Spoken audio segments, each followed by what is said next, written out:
Hi. Sorry, I'm eating a peanut M&M. I just went in my mum's room because my mum always has stashes of chocolate. And she pulled these out. And then wants me to take them away so she doesn't eat them. So I'll eat them all. Okay, so said I would pop on every day for 2 weeks to do a bit of an insight, just to talk about something. And this morning, well, this one today comes from me talking to somebody else. I was with a friend this morning. She'll know who she is if she sees this, but I won't obviously mention who she is. And we were setting up a Facebook page for her business. And I'm sure she won't mind me saying there was a little bit of procrastination. Got it done really quick actually, but procrastination in terms of decision making.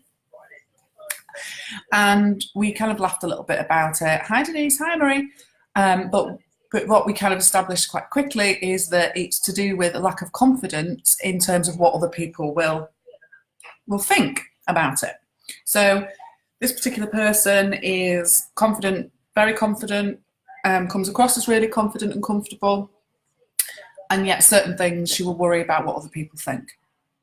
And so I was thinking a little bit about that, and the reason I'm sharing it on here is because that's something that bothered me much more in the past and doesn't bother me so much now, because as you can probably tell when I'm halfway through eating a peanut M&M on a live video. But we cannot please everybody ever. It's impossible because we're all different. We kind of all work the same way, but we have different thoughts, different beliefs. All of that is completely different. So what one person absolutely loves about you, someone else really might dislike about you. And actually, you can't do anything about that. Secondly, you can't control that. And thirdly, why should you? Why can't they have their opinion anyway? As long as they're not really offensive to you. But yet some people will be offensive to you. I've had people place comments on my page that, that they'll probably dislike me and things like that. But it doesn't make any difference to the outcomes of my work and my business. And so at times where it's kind of tempting to focus on the negatives, I would guarantee there's a lot of positives about what you're doing and what people think about you that you can also access at the same time. And again, it's about, we can't choose the thoughts, so we may have thoughts, oh, what would other people think? They may crop up. As we know, thoughts crop up and we can't control them. So it will come, but we can give it no attention. We can pay it no attention. And we can wait until another thought comes up about something nice. So I was doing something the other day and I started to think a bit negatively about something, and then suddenly I got an email in my inbox popped up thanking me for something, and it made me feel great. So there's always other things that can pop up, but whilst we're focusing on what other people think about us, it will lead to a whole load of procrastination. And the reason it does is for the very fact that we can't please everybody. So if we're trying to work out a way of creating something or putting something out there that we want everybody to be happy with, to be okay with, and to like, that's why things won't get done, because that is impossible. It's an impossible task. Now, I know there'll be people that will come across my videos and think that I'm unprofessional. I swear that I am a bit too laid back in my approach, that I share too much about myself, blah, blah, blah. But yeah, I also know there's lots of people that the videos help, and that they wouldn't help in the same way if I wasn't authentic. So for me, it's kind of, you win some, you lose some. And that's how it's always going to be with everything, because you cannot please everybody all of the time. You know yourself how often you change your mind about things. You can, peanut M&M, for example, you could love them. Then you could eat the whole bag, and then decide you've gone off them, you're not having them for a while because you've gone off them. So you've changed your thoughts about something. Probably take more than one bag to put me off. But then you've changed your mind about your thoughts on something.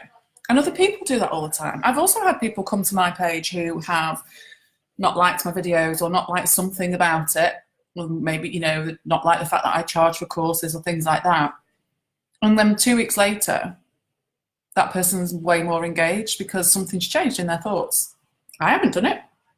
They've changed the way that they see things. So I just wanted to share that really, because worrying about what others think can be a huge part of anxiety and depression and stress and all of that. Because worrying about what others think is just anxious thinking. because it's like we're trying to control something that's impossible to control. We are not going to please everybody. We're just not. And actually, if everybody was so kind of similar in that sense that we could please everybody, we wouldn't really please some people. We wouldn't have people, wouldn't have people thanking us for doing a great job and then really be able to relate to and all that sort of stuff. If everyone was just, yeah, it's okay. People are going to either love you or hate you, or maybe somewhere in between, but you're not responsible for that. And you can't be, no matter how much you try. And sometimes things will get in the way of that. So, for example, as a therapist, it's much more difficult for me to be authentic online. Like, I don't hide that. It's not, it is how it is, because some people will say it's unprofessional, and then you've got all sorts of people. If you sat in a room with therapists, some would debate that you absolutely shouldn't share anything, and some would debate that they do share, but it just depends on the circumstances, and some da-da-da-da-da. And actually, it's a big factor in, why I do a lot more coaching now, because yes, I still need to be professional. I always have people's best interests at heart. And as long as I'm doing that, I'm just going to be authentic. But there's still going to be people that don't like me.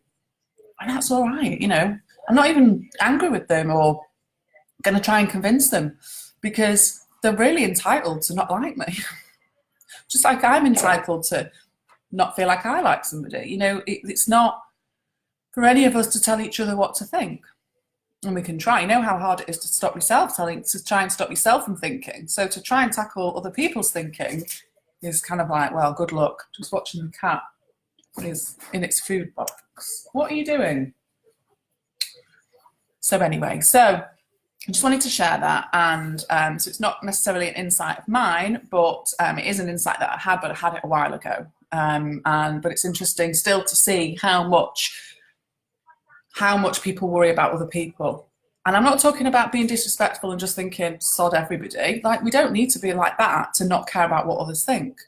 We can be completely respectful to them and have compassionate understanding for their perspective. Like, that's fine. And it does, when I say to people, well, you can never win that battle. And although it sounds really obvious, sometimes we in our heads do try and win that battle. Well, if I just do this, more people will like me. If I just do that, more people will be happy with what I'm doing. Or if I just do that, it only takes one person to really dislike what you're doing to create a whole load of shitty thinking for you. You could have 1,000 people loving what you're doing and one that doesn't, and you could completely and utterly focus on that one person that doesn't. And that in itself is really unhelpful, even if it's just one person. So, it's almost like, I was thinking of a phrase I could think of, being up shit creek without a paddle. It's kind of like that, it's not possible. It's not possible, because we can't control our own thoughts, so never mind trying to control others. And if they wake up on the day, someone might really love what you do and love your business, and then one day they might wake up in a mood and think, oh, I don't like what they do anymore. Like, what are you going to do? Change it all to please that person? Of course you're not. The only person you need to please is yourself. But also what I'll say on that is, you're not always going to please yourself, because your mood's going to fluctuate in the way that you think is going to fluctuate. So what you think is a good idea one day, you might not believe to be the same way the next. So you can only do your best in any given time, and that goes for yourself and also for thinking and worrying about other people. So although we can remain respectful and considerate of others and compassionate towards others, you don't have to please them. You just don't, because you can't. You can't please everybody all of the time. So I hope that helps. Let me know in the comments anything that you want to say, any insights that you have, and I will pop back tomorrow.